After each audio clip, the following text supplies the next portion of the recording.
ठीक है, current affairs के हम एक लेक्चर पहले कर चुके हैं जिसमें मैंने 12 टॉपिक्स बताए थे, आपको 12 टॉपिक्स बताए थे। ध्यान हो तो आपको, शायद मैंने उसमें बहुत सारी इंटरनेशनल रिलेशन वाली चीज़ें भी बताई थी। 55 मिनट का जो वीडियो था उसमें मैंने आपको एक पीपीपी मॉडल वाला भी बताया था, अमरनाथ यात्रा भी बताई थी, अपना ब्रिज वाला भी बताया था, चेनानी श्री टनल बताया था, डोला सरिया भी बताया था, और एक जो पुल बताया था मैंने आपको, सबसे ऊंचा पुल जो बताया था जम्मू कश्मीर में बताया था। तो अब मैं 12 से आगे बात करता हूँ। ठीक है, 13वां जो टॉपिक है वो है अपना नॉर्वे में। नॉर्वे देश का नाम सुना है?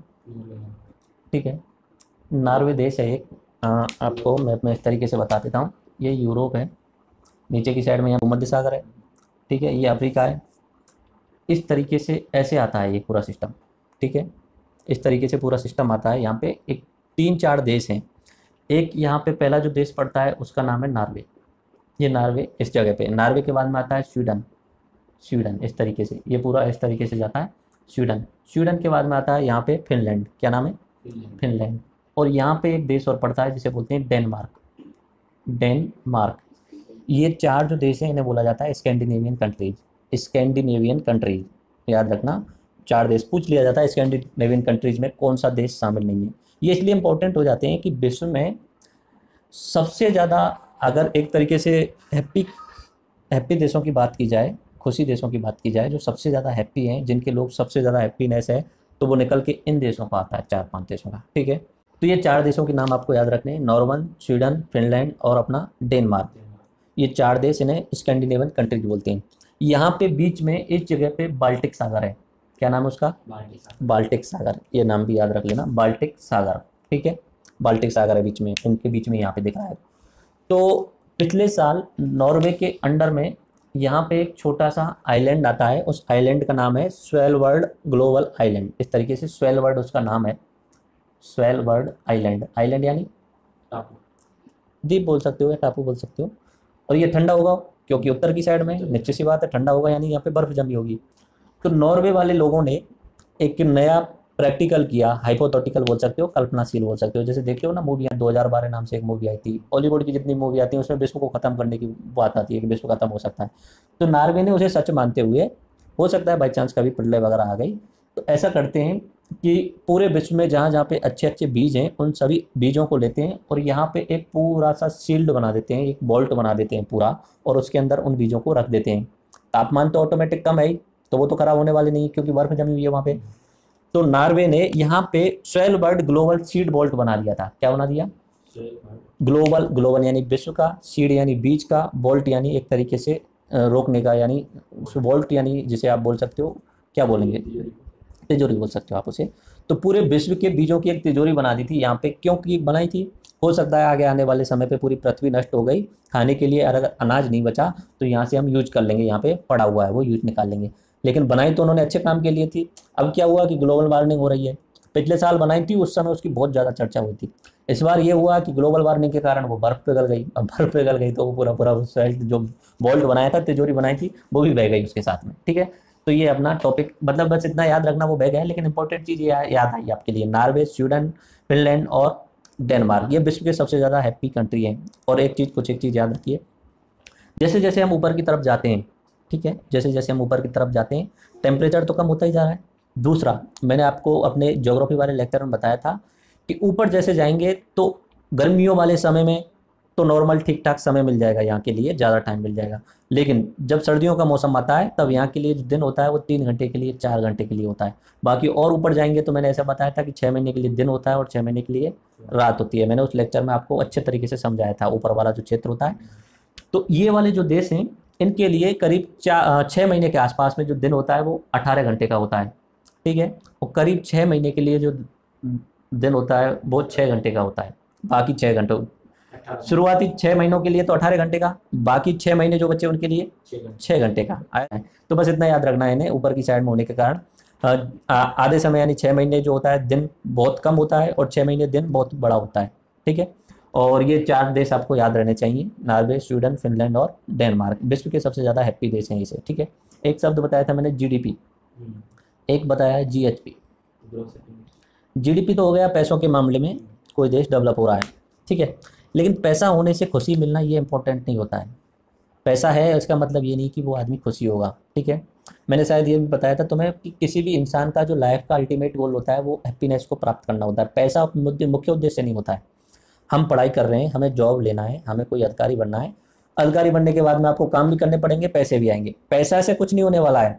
पैसा इसलिए कि ताकि आप नई नई चीज़ें खरीद सकोगे। अब नई नई चीज़ों से आपको क्या होने वाला है, खुशी मिलने वाली है, ठीक है।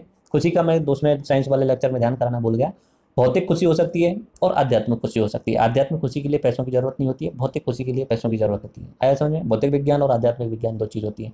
आध्यात्मिक विज्ञान वाला जो व्यक्ति है उसे खुशी प्राप्त करनी है तो उसे पैसों की जरूरत नहीं है, वो अपने आप को ऑटोमेटिक अंदर से समझे, जो अपना योग वगैरह सांख्य या गीता वगैरह जो यूज करते हैं, ठीक है। तो यहाँ पे याद रखना जीएचपी का एक नया कॉन्सेप्ट आया, ग्रॉस हैप्पीनेस प्रोडक्ट जिसे बोलते हैं। जीडीपी यानी ग्रॉस डोमेस्टिक प्रोडक्ट, ये तो रुपयों की बात हो गई। इसमें हैप्पीनेस की बात की जाती है कि वो देश कितना खुश है। तो ये 4 देश हैं, इनके पास पैसा भी अच्छा है और यहाँ के लोग वैसे भी खुश हैं। खुश इसलिए कि सरकार फ्री में एजुकेशन देती है, सरकार फ्री में हेल्थ सिस्टम देती है, और डेवलप तो हैं ये देश, ठीक है, डेवलप हैं, बहुत सारी चीज़ें। उसके बाद में एक इंपॉर्टेंट देश का नाम आता है जीएसपी से रिलेटेड, भूटान। भूटान एक गरीब देश है, लेकिन विश्व में अगर टॉप नंबर पे जीएचपी की बात की जाए तो ये नंबर आता है भूटान का। देश गरीब है लेकिन हैप्पीनेस सबसे ज़्यादा कहाँ पे? भूटान में। भूटान का नाम प्रसिद्ध हो गया था उस समय, ठीक है। तो ये याद रखना। ऐसे ही अगला एक टॉपिक मैं बताने वाला हूँ, अगला ही टॉपिक है, इससे जस्ट अगला है, तो ये समझ में आया। इससे जस्ट अगला टॉपिक है कि अपने मध्य प्रदेश के मुख्यमंत्री ने लास्ट ईयर एक हैप्पीनेस मंत्रालय बनाया था। हैप्पीनेस यानी आनंद मंत्रालय बनाया, हैप्पीनेस मिनिस्ट्री बनाई थी और खुद उसके मंत्री बने थे। अब उन्होंने क्या किया है कि आईआईटी खड़गपुर वालों के साथ में एक एमओयू किया है, मेमोरेंडम ऑफ अंडरस्टैंडिंग, जिसे एमओयू बोलते हैं, समझदारी का मेमोरेंडम, ठीक है। तो उनके साथ में मेमोरेंडम किया है कि तुम कुछ पैरामीटर निकाल के लाओ ताकि हमें लोगों की खुशी माप दी जाए, लोगों की खुशी मापी जा सके। तो अगर पूछ लिया जाता है ये सवाल कि पूरे भारत में कौन सा राज्य है जिसमें हैप्पीनेस मिनिस्ट्री खोली गई है, वो अकेला अपना एमपी है। और वहाँ के प्रधानमंत्री मुख्यमंत्री कौन है वहाँ के? शिवराज सिंह चौहान। तो वहाँ पे चुनाव होने वाले हैं इस बार, अपने 4 राज्यों में चुनाव होने वाले हैं दिसंबर में, राजस्थान में, उसके अलावा एमपी में, उसके अलावा अपने छत्तीसगढ़ में, और उसके अलावा कौन सा होगा? नॉर्मली दिल्ली होता था पहले, पर दिल्ली का क्या बीच में हो गए तो 5 साल के लिए आगे एक्सटेंड हो जाएगा, तो 3 राज्य रहेंगे इस बार, ठीक है। पहले दिल्ली भी था शामिल, दिल्ली के केजरीवाल जी 49 दिन में छोड़ के चले गए, तो फिर दोबारा चुनाव हुए, तो उनका 5 साल तो कार्यकाल होना ही पड़ेगा ना। तो अब दिल्ली में नहीं होंगे, 3 जगह होंगे, अपना राजस्थान, एमपी और छत्तीसगढ़, ये दिसंबर में होने वाले हैं, ठीक है। तो हैप्पीनेस मंत्रालय बनाया हुआ है अपने क्या नाम है उन्होंने मुख्यमंत्री का? शिवराज सिंह जी।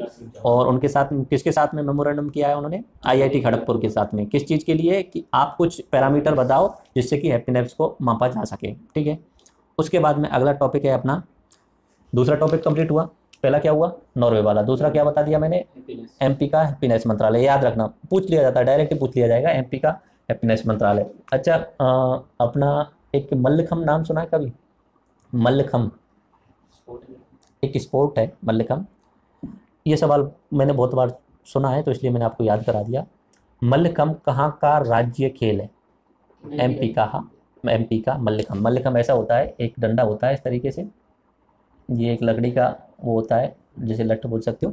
इस पर कोई व्यक्ति उल्टा सीधा लटक लटक के खड़ा होके वो कुछ प्रदर्शन करता है। मैं छोटा था तब मल्लखम्ब में भाग लेता था। यहाँ पे जैसे तीन लड़के एक साथ में उल्टे लटक गए इस तरीके से अपने पैरों के सारे। तो मल्लखम्ब कहाँ का अपना राज्य खेल है? एमपी का राज्य खेल है। आगे समझ में। उसके बाद में बात करता हूँ कोयला आवंटन के लिए एक सरकार ने नई स्कीम निकाली है, नया तरीका निकाला है जिसे बोलते हैं शक्ति। किसके लिए? कोयला आवंटन के लिए। कोयला आवंटन किसके लिए चाहिए पहले तो ये बताओ? कोयला का यूज क्या है? ऊर्जा उत्पादन के लिए। पहले तो क्या था कि कोयला से ट्रेन वगैरह भी चलाई जाती थी, लेकिन अभी तो हमारा सिर्फ और सिर्फ क्या हो गया है? थर्मल प्लांट जिसे बोल सकते हो हम, ऊर्जा उत्पादन। जैसे कोटा में जो थर्मल प्लांट है वो पूरा पूरा किस पे आधारित है? कोयले पे आधारित है। अब कोयला निकाला कहाँ से जाता है अपने इंडिया में नॉर्मली? बिहार, झारखंड।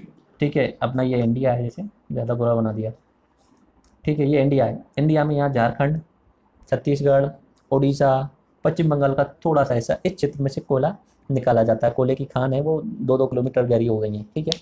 तो वहाँ के लोगों की कंडीशन तो बहुत ख़राब है, पर वो सारी चीज़ें अलग टॉपिक है। तो यहाँ इस क्षेत्र से, इसे छोटा नागपुर का पठार भी बोला जाता है, तो वहाँ से कोयला निकाला जाता है। कोयला चाहिए ऊर्जा के लिए।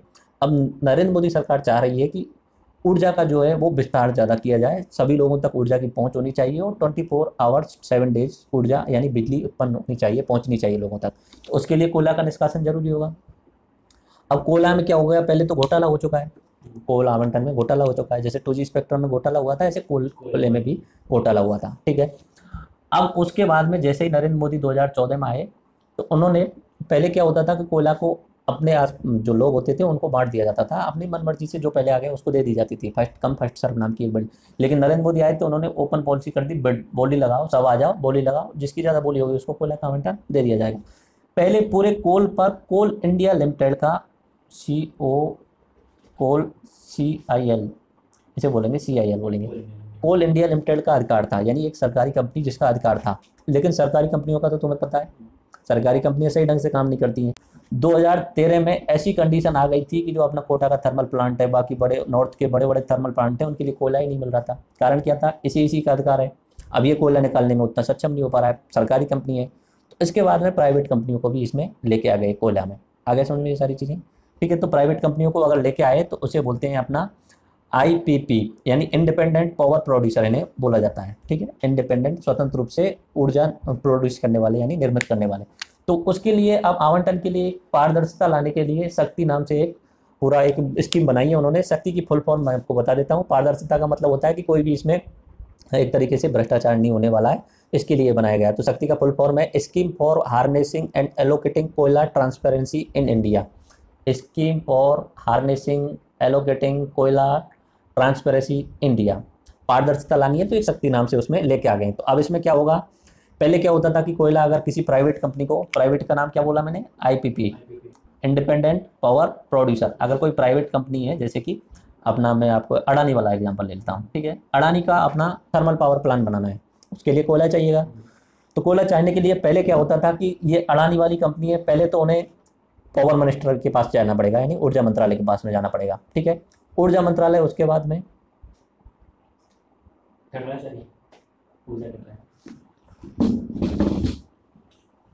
ठीक है, ऊर्जा मंत्रालय उसके बाद में अपनी जो संसद होती है उसमें एक स्टैंडिंग कमेटी के लिए पूरा बोलता था कि हमारे पास में ये आया है प्राइवेट कंपनी से, आप स्टैंडिंग कमेटी होती थी, फिर वो निर्णय सुनाती थी, उसके बाद में कोयले का आवंटन किया जाता था। तो इसमें लंबी प्रोसेस हो रही है ना, इतने लंबे समय तक तो वो जो प्राइवेट कंपनी है वो सर्वाइव नहीं कर पाएगी, उसे तो बिजली चाहिए उतनी जल्दी। इसमें ये सीधा सीधा किया गया है कि मिनिस्ट्री ऑफ के पास में आओ, उसके बाद में सीधी बिड यानी बोली लगाई जाएगी और सीधा सीधा आवंटन कर दिया जाएगा। तो अभी कोल इंडिया लिमिटेड का इसमें पूर्ण अधिकार नहीं रहा है। तो शक्ति का संबंध किससे, कोयला आवंटन में पारदर्शिता से, कोयला आवंटन में पारदर्शिता। IAS वगैरह में तो जो सब मैंने जो बताया है उसमें से पूछ सकते हैं सारा कुछ। बाकी नॉर्मल एग्जाम में बस इतना ही पूछेंगे कि शक्ति का संबंध SHA KTI का संबंध किससे है। इसका संबंध अपना कोयला आवंटन में पारदर्शिता। पारदर्शिता का मतलब होता है क्या है नॉर्मली, कम से कम भ्रष्टाचार। पारदर्शिता का मतलब होता है, ट्रांसपेरेंसी का मतलब ऐसे होता है कि अगर पर्दा लगा लिया तुमने और पर्दे के पीछे कुछ काम कर रहे हो, जनता इधर की साइड में, सरकार पर्दे के पीछे की काम कर रही है, तो निश्चित सी बात है पर्दे के पीछे जनता को तो देख नहीं रहा है क्या कर रही है, तो वो नंबर 2 का काम भी कर सकती है, भ्रष्टाचार भी कर सकती है। बीच में कांच का पर्दा लगा दिया हमने जो पारदर्शी है, कांच लगा दिया बीच में, तो जनता को दिख रहा है ना डायरेक्टली ये क्या काम कर रहे हैं, तो उसे बोला जाता है ट्रांसपेरेंसी। तो भ्रष्टाचार को कम करने के लिए ट्रांसपेरेंसी होना जरूरी है। जितनी ट्रांसपेरेंसी होगी जनता को सब कुछ पता रहेगा। जैसे ही भ्रष्टाचार करेगा कोई, देखेगा सीधा का सीधा ट्रांसपेरेंसी देखेगा, इसका मतलब ये हुआ कि तुरंत उसके खिलाफ शिकायत करो। आगे समझ में। तो ट्रांसपेरेंसी के लिए आज के समय पे इंटरनेट बहुत बड़ा योगदान देने वाला है। सरकार जितनी भी योजनाएं चलाती हैं, अपना आधार वगैरह, ये भ्रष्टाचार कम करने के लिए सहयोगी साबित होने वाले हैं आगे समय पे। अब मैं बात करता हूँ अगला जो टॉपिक, 3 टॉपिक बात कर लिया हमने, चौथा टॉपिक में बात करता हूँ अपना एशिया अफ्रीका ग्रोथ कॉरिडोर के बारे में। Asia Africa growth corridor, corridor को इंग्लिश में क्या बोलते हैं, हिंदी में क्या बोलते हैं, गलियारा। इधर की साइड में कौन है, एशिया, इधर की साइड में कौन है, अफ्रीका। अफ्रीका का तो पता ही है किधर, देखो ये अपना, मैं अफ्रीका बनाता हूँ, ये कौन सा प्रायद्वीप है, अरब प्रायद्वीप है ना, ये अपना इंडिया है। इधर की साइड में भूमध्य सागर है, भूमध्य सागर से ऊपर कौन सा महाद्वीप है, यूरोप है ऊपर की साइड में। ये इस तरीके से, ये मैंने 4 स्कैंडिनेवियन देश बनाए थे, रूस है, चीन है, और इधर की साइड में पूर्वोत्तर वाले कुछ एक देश हैं, लाओस, कंबोडिया, वियतनाम वगैरह, इधर की साइड में यहाँ पे। ठीक है, अब चीन ने क्या किया था, चीन ने एक नई इनिशिएटिव शुरू किया था, उसका नाम दिया था उसने वन बेल्ट वन रोड नाम से, OBOR, one belt one road, जिसे मैंने बताया था सिल्क रूट भी बोला था। ठीक है, चीन ने यहाँ से एक रोड का फॉर्मूला निकाला और इंडिया के, मैंने एक्साइज चिन्ह वाला जो चित्र बताया था वहाँ से पास होते हुए और पूरा यूरोप तक पहुँचाने का एक रोड बना दिया। ठीक है, कंस्ट्रक्शन चल रहा है, 2-3 साल में 19 तक कंप्लीट हो जाएगा उसका। रोड के साथ साथ में वो रेलवे लाइन भी बिछा रहा है। ठीक है, उसी क्षेत्र में। उसने क्या किया कि एशिया को और यूरोप को मिला लिया। इधर की साइड में उसने पाकिस्तान के लिए भी अपना पूरा प्रोजेक्ट चला दिया, जैसे सीपीसी ने बताया था, वो इसी का हिस्सा है। सीपीसी जो है वो किसका हिस्सा है? वन बेल्ट वन रोड, एक बेल्ट और एक ही रोड। पूरा यूरोप जो है, वो चीन जो है यूरेशिया को एक करने वाली बात करता है। China Pakistan economic corridor, China Pakistan आर्थिक गलियारा किसका हिस्सा है? वन बेल्ट वन रोड का। अब इससे प्रॉब्लम ये हो रही है कि चीन बहुत आगे निकलने वाला है, आगे आगे आने वाले समय में। तो कुछ एक देश जैसे कि जापान और चीन की तो बनती नहीं है। भारत भी को इससे परेशानी है क्योंकि चीन एग्रेसिव है, आगे आने वाले समय पे नुकसान करने वाला है, ठीक है। तो जापान ने, भारत ने प्लान करके अब अफ्रीका को डेवलप करने का प्लान किया है। तो एक उन्होंने एशिया अफ्रीका इकोनॉमिक कॉरिडोर, आर्थिक गलियारा बनाने की बात कही है। तो उसमें जापान सहयोग कर रहा है। तो उसमें ये है कि इंडिया के साथ साथ में यहाँ से ज़्यादातर डेवलपमेंट करने के लिए पूरा इसमें इन्वेस्टमेंट किया जाएगा। आगे समझ में। और एक और, ये तो एशिया अफ्रीका हो गया, इसके साथ साथ में यूरोप ने, इंडिया ने, जापान ने और यूएसए ने, इन्होंने मिलके इस चीन के इसको खत्म करने के लिए या काउंटर करने के लिए एक तरीके से एक नई पॉलिसी बनाई, जिसे बोलते हैं north south corridor, economic corridor, उत्तरी दक्षिणी आर्थिक गलियारा। यानी यूरोप से, यहाँ से यूरोप से एक गलियारा बनाया जा रहा है जो अपने इंडिया तक कनेक्ट हो गई है, बीच में समुद्री क्षेत्र। तो ये अपना इसका जवाब है ओबीओआर का, जिसे बोला जाता है नॉर्थ साउथ इकोनॉमिक कॉरिडोर। ये आप याद रख लेना, ये भारत का इंपॉर्टेंट बहुत बड़ा एक तरीके से गलियारा बनाया जा रहा है। इसमें मैंने आपको ईरान में एक जगह बताई थी, अगर नाम याद हो तो, बताई थी, चाबहार बंदरगाह बताया था। चाबहार पोर्ट जो है वो ईरान में, वो इसका ही हिस्सा है, ठीक है। पाकिस्तान में जो बन रहा है, सीपीसी बना रहा है, उसमें ग्वादर पोर्ट बताया था मैंने, ग्वादर बंदरगाह। भारत का चाबहार पोर्ट। तो भारत का यूरोप तक कनेक्ट करने के लिए उत्तर दक्षिण इकोनॉमिक आर्थिक गलियारा बनाया जा रहा है। भारत अफ्रीका में डेवलपमेंट करने के लिए, भारत और अफ्रीका में संबंध सुधारने के लिए क्या बना रहा है? भारत अफ्रीका आर्थिक गलियारा। आगे समझ में सारी चीज़ें। बाकी एक चीज़ और बता देता हूँ, चीन में और इंडिया में एक बेसिक अंतर ये है कि चीन का मुख्य उद्देश्य होता है पैसे कमाना। चीन अगर पाकिस्तान में यहाँ पे पैसे लगा रहा है, मैंने बताया था ये करीब करीब $40 बिलियन के आसपास में रुपए खर्च कर रहा है पाकिस्तान में, उसका उद्देश्य पाकिस्तान का भला करना नहीं है। पाकिस्तान में रोड बना रहा है, पाकिस्तान में रेलवे लाइन बना रहा है, पाकिस्तान में जल विद्युत परियोजनाएं बना रहा है, उसके साथ में इंटरनेट की लाइनें भी बिछा रहा है चीन पाकिस्तान में। पाकिस्तान के पास पैसे तो है नहीं, चीन पैसे दे रहा है उसमें। उसका उद्देश्य पाकिस्तान का भला करना नहीं है, उसका उद्देश्य ये है कि अब हमारे पास में पैसे तो बहुत ज़्यादा है। चीन का मैंने बताया था जितनी भारत की जीडीपी है उतना तो उनके पास में फ्री का पैसा, मतलब बेफालतू का पैसा फंसा पड़ा हुआ है, तो उसे कहीं ना कहीं इन्वेस्ट करेंगे वो। तो वो पाकिस्तान में इधर की साइड में इन्वेस्ट कर रहे हैं, लेकिन आगे आने वाले समय पे इस पर ब्याज ली जाएगी, उनसे ब्याज ली जाएगी और अपने उपयोग के लिए बहुत काम में आने वाला है। चीन का ही ज़्यादा विकास होने वाला है इन सारी चीज़ों से। लेकिन भारत का जो है, भारत चाहता है, दिल से चाहता है, भारत अगर किसी देश के साथ संबंध करना चाहता है तो भारत उसका विकास चाहता है ऑटोमेटिक। अब अफ्रीका में 52 देश हैं अफ्रीका में टोटल गिन मिला के। ये 52 देश भारत से ज़्यादातर संबंध रखने की कोशिश करते हैं कि आप आओ हमारे यहाँ विकास करो, क्योंकि भारत का जो विकास होने वाला है वो एक लंबे समय तक रहने वाला है और भारत अच्छे तरीके से विकास करता है।